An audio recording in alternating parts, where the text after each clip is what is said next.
NiftyKeisha here. Today's video is tips on how to make sure that you get the most out of your doctor appointment. This video is for those of you out there who may not normally put much thought into going to a doctor and not put much thought into the session and how to get the best out of it.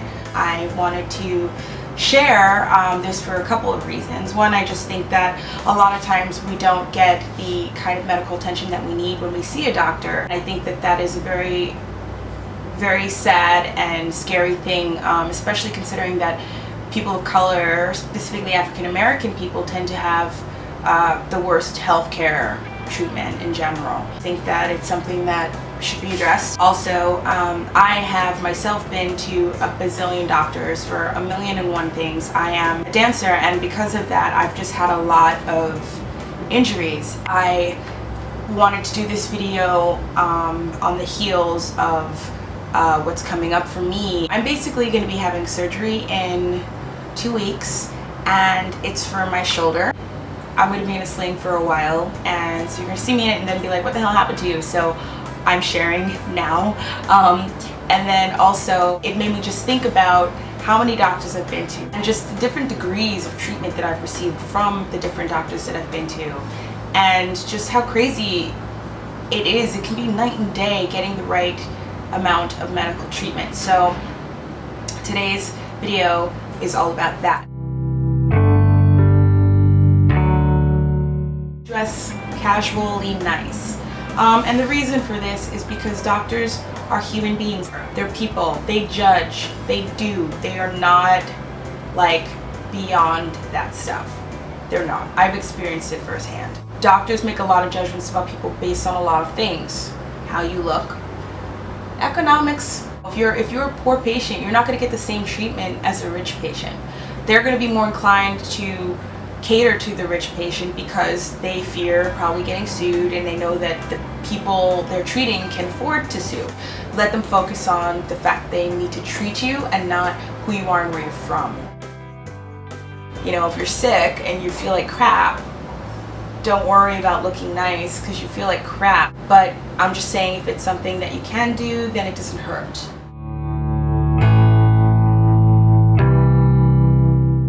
Back in May, the New York Times did an article about the length of time that doctors tend to spend with their patients. Doctors spend about 8 minutes per patient.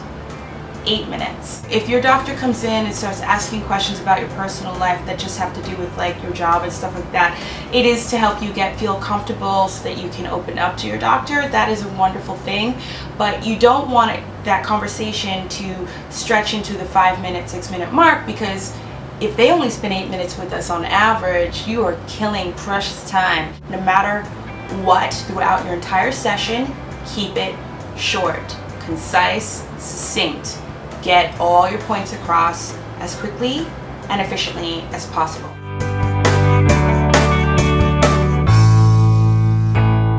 A couple things to do when you go in is to bring a notepad with all the little things that you want to cover listed out so that you can get to everything before your time is up. Choose wisely what you want to talk about with your doctor. If you have health coverage that allows you to go straight to a specialist, then go straight to a specialist. Like, you don't want to go to your general doctor for some toe problem and then talk to him about a neck problem, then be like, oh, and I feel like my heart is arrhythmic or palpitating a whole lot.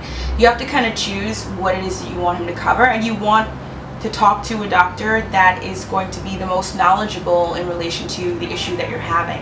So you go to a podiatrist for the toe problem, and then you go to your primary care physician for any kind of heart palpitations, dizziness, headaches, things like that. He may send you to a cardiologist, but you don't want to waste time and money on things that the doctor's not going to even be able to help you with anyway. The other thing is, don't wait until all of these things start to pile up. So you start having issues with your neck, and then an issue with your knee, and then an issue with your pinky finger. You don't want to wait until all of these things have piled up, and then you have all these medical issues, and then you go to your doctor and you're like, blah, this is everything.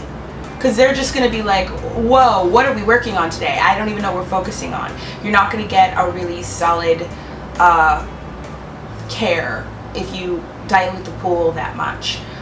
It can be frustrating to have to go to a different doctor for different things, but it's still safer in the long run. I mean, you'll have a happier toe.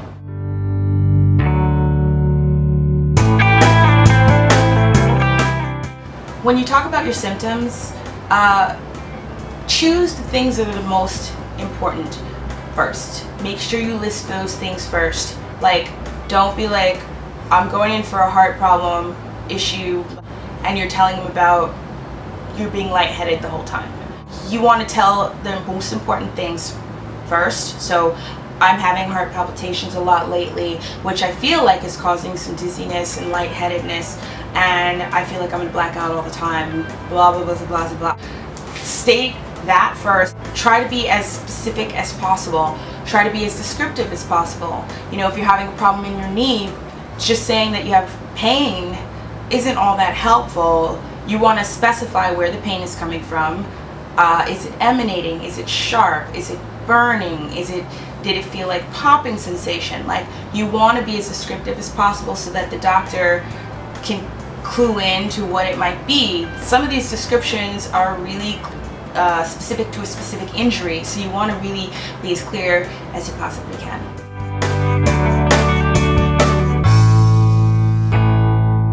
A lot of us have injuries that just start out of the blue, but some of them build over time, so it's not always expected for you to remember the exact day and time that you started having pain, but you do want to have a ballpark idea of when it started.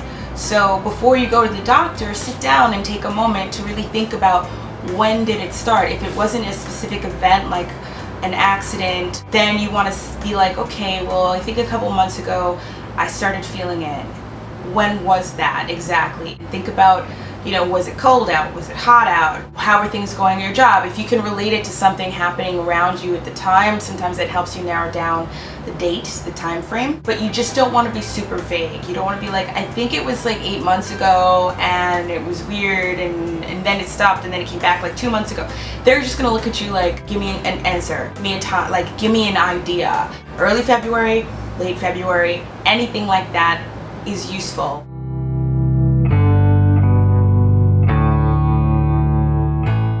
If you are taking medications, you know, if you have diabetes, thyroid problems, anything of that nature, you're going to be taking some kind of medication, and you want to make sure that you are listing everything that you're taking very clearly, especially if you're going to a new doctor and you're trying to get new treatment. They can't treat you if they don't know what you've already been taking. Go into your medicine cabinet and write down every single thing that you've been taking. They also want to know if you're taking vitamins or any other kind of supplements, so you want to make sure that you also keep a detailed list of all the supplements and medications that you're taking. Supplements are natural, but some of them do have adverse effects when mixed with certain prescriptions, so you want to make sure that you have everything detailed out. Include the specific medicine, the dosage, and how often you have to take it. Read everything about your prescription. Don't just take them blindly. I know that sounds like some of you will be like, duh, of course you don't just take them blindly, but honestly, there are a lot of people who just straight up take stuff and don't read about it. You just want to make sure that you're very clear about the side effects. So if something starts to happen, you know what it might be. You start feeling like you're going to black out. You start feeling like your hair is thinning, or you're feeling nauseous all the time, or you're drowsy all the time. You just want to be sure that you are fully aware of what you're getting into when you take a prescription. The other thing is, some doctors are not always aware of all the side effects of their medications that they're prescribing. I have a very highly sensitive stomach due to years and years of taking anti-inflammatories. I, asked for something with one of my doctors that was not harsh on the stomach, which he prescribed to me, but I was taking it and I was feeling really fatigued all the time, really, really weak. I'm also anemic. I was double checking on the side effects, and I realized that it's actually something that shouldn't be prescribed for someone who has iron deficiency. Would have been nice for my doctor to be aware of that, as my anemia is clearly indicated in my medical records, but he still prescribed it to me anyway. I was like, I had to go back to my doctor and be like, I need a new prescription because you gave me something that people who have iron deficiency shouldn't be taking. He looked at me like I had 3 heads. seriously, like I had 3 heads. You cannot just always take what's given to you. You have to do your research. This is your health, it's your body. We only get one, and you want to take the best care of it as you possibly can. So read, everybody read.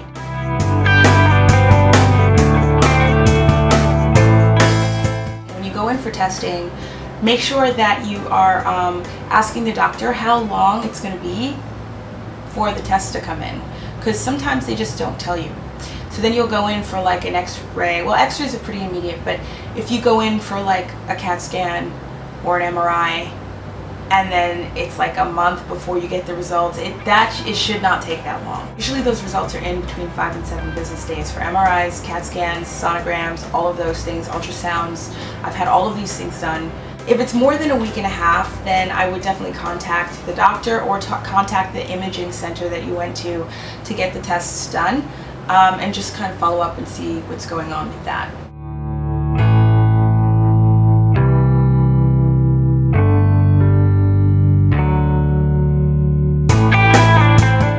Doctor tells you that he's going to follow up with you. He might say wait for us to call.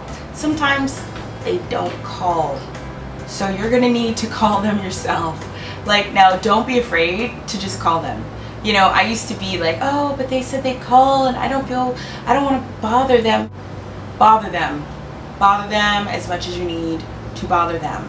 They don't keep good records a lot of the time. Some places, depends on where you go. But I've seriously been through all of the types, from really great, really amazing treatment, really awesome together, and then really bad. And every business is different. Every office is run differently. So if they say they're going to call you back and you don't hear from them within like 5 to 7 business days, I would just pick up the phone.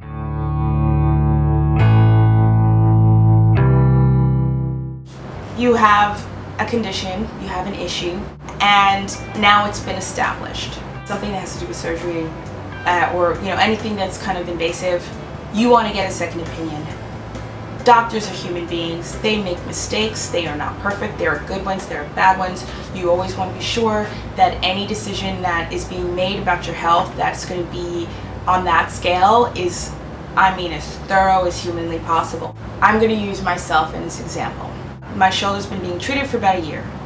I went to my doctor after I felt some kind of give way in my shoulder during teaching, when I was teaching.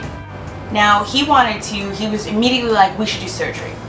And I was like, well, we don't really know what's going on yet, so why should we do surgery if we don't even know for sure what's wrong? He was like, no, we should do surgery. It's been a year, it's not getting better, this is the natural next step. And I'm like, okay, I get that it's the natural next step, but I think we should do another MRI so that we have a sense of what is really going on in there. It's been a year, a lot has changed in that time frame. So I basically had to kind of push the request for an MRI.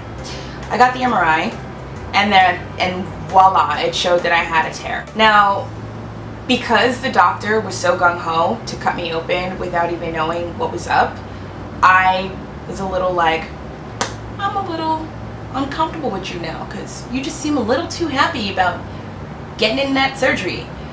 That to me is a red flag. If a doctor is really quick to want to do surgery on you, time to go see somebody else. I went to a second doctor to get a second opinion. He was arrogant and rude, and he didn't listen to a word I was saying, and he was suggesting a different type of surgery that you only really do on people who are in their 40s and who aren't that very active. I know this because after we spoke, I came home and I did my research, and I was like, some doctors don't trust that a patient knows their body, and because of that, you have to kind of always reassert that you do, especially if you're dealing with an arrogant doctor who's just automatically going to assume that you don't know what you're talking about. I want to make sure that you have all the facts. That led me to doctor number 3. I got 3 opinions. They all said I needed surgery, but 2 of them agreed on the type of surgery. One of them suggested a different kind. I'm happy I went to the 3rd doctor. He's brilliant. I feel comfortable, and I can ask as many questions as I need to ask. He spends as much time with me as is possibly necessary. Moral of the story, you want to make sure that you are talking to, if it's surgery, you're talking to as many doctors as you can to get as many opinions as you can. Now, you don't want to go to like 10 doctors, but you know, I think between 2 and 3 should be the standard if you're talking about surgery and you just want to be sure that you're getting the right treatment and that the method of surgery is on the up and up.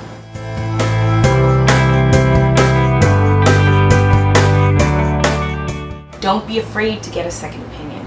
Who cares what the doctor thinks? You know, he's not going to be your best friend, and he's not going to be there next to you when things don't go right or he made a mistake.